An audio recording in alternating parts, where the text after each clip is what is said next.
ಸ್ವಾಗತ. ಏತ ನೀರಾವರಿ ಯೋಜನೆಯನ್ನ ರೂಪಿಸುವಂತೆ ಆಗ್ರಹಿಸಿ ಚಾಮರಾಜನಗರ ಜಿಲ್ಲೆಯ ಹನ್ನೂರು ತಾಲೂಕಿನ ಮಲೆಮಹದೇಶ್ವರ ಬೆಟ್ಟದ ಮುಖ್ಯ ರಸ್ತೆಯ ವಡಕೆಹಳ್ಳ ಗ್ರಾಮದಲ್ಲಿ 16 ದಿನಗಳಿಂದಲೂ ಕೈಗೊಂಡಿರುವ ರೈತರ ಅಹೋರಾತ್ರಿ ಧರಣಿಗೆ ಮಂಗಳವಾರ ಮಾರ್ಟಳ್ಳಿ ಚರ್ಚ್ ಧರ್ಮಗುರು ಫಾದರ್ ಡಾಕ್ಟರ್ ಎಂ ವಿನ್ಸೆಂಟ್ ನೇತೃತ್ವದಲ್ಲಿ ರೈತರು ಧರಣಿಗೆ ಬೆಂಬಲ ಸೂಚಿಸಿದ್ದಾರೆ.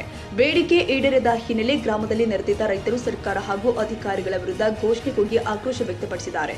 ಈ ವೇಳೆ ರೈತರು ಮಾತನಾಡಿ, ಏತ ನೀರಾವರಿ ಯೋಜನೆಯನ್ನ ರೂಪಿಸುವಂತೆ ಆಗ್ರಹಿಸಿ ಕೈಗೊಂಡಿರುವ ಅಹೋರಾತ್ರಿ ಧರಣಿ 16ನೇ ದಿನಕ್ಕೆ ಕಾಲಿಟ್ಟಿದೆ.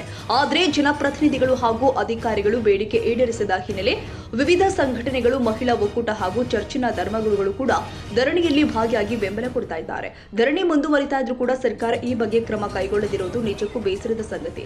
ಒಟ್ನಲ್ಲಿ ಬೇಡಿಕೆ ಈಡೇರುವ ತನಕ ಧರಣಿಯನ್ನ ಮುಂದುವರಿಸಲಾಗುತ್ತೆ ಎಂದು ಎಚ್ಚರಿಸಿದರು.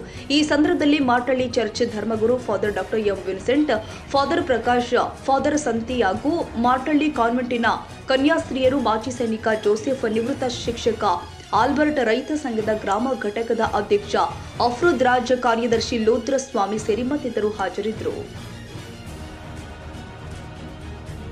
ಕನ್ನಡಿಗರ ಮೆಚ್ಚಿನ ನಿಮ್ಮ ಎಜೆ 24/7 ನ್ಯೂಸ್ ಕನ್ನಡ ವಾಹಿನಿ ಇದೀಗ ಟಿವಿಯಲ್ಲಿ ಲಭ್ಯ. ವೇಳೆ ನೋಟಿಸ್ ಕೊಟ್ಟಿದ್ರೆ ವಾಪಸ್ ತಗೋತೀವಿ.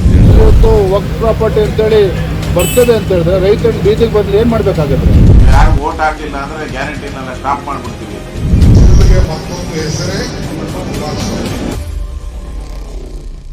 ಕರ್ನಾಟಕ ಮತ್ತು ದೇಶ ವಿದೇಶ 360 ಡಿಗ್ರಿ ಸುದ್ದಿ ಹಾಗೂ ಉತ್ತರ ಕರ್ನಾಟಕ, ಬೆಳಗಾವಿ, ಬಾಗಲಕೋಟೆ, ಧಾರವಾಡ, ಹಾವೇರಿ, ಗದಗ, ಬಿಜಾಪುರ ಜಿಲ್ಲೆಯ ಕ್ಷಣ ಕ್ಷಣದ ವಿವರವನ್ನ ಪಡೆಯುವುದಕ್ಕೆ ಎಜೆ 24/7 ನ್ಯೂಸ್ ಕನ್ನಡ ವಾಹಿನಿಯನ್ನ ಲೈಕ್ ಮಾಡಿ, ವಿಡಿಯೋಗಳನ್ನ ಶೇರ್ ಮಾಡಿ, ಕಮೆಂಟ್ ಮಾಡುವ ಮೂಲಕ ನಮ್ಮ ವಾಹಿನಿಗೆ ಸಹಕಾರ ನೀಡಿ ಮತ್ತು ಚಾನೆಲ್ ಅನ್ನ ಸಬ್ಸ್ಕ್ರೈಬ್ ಮಾಡಿ.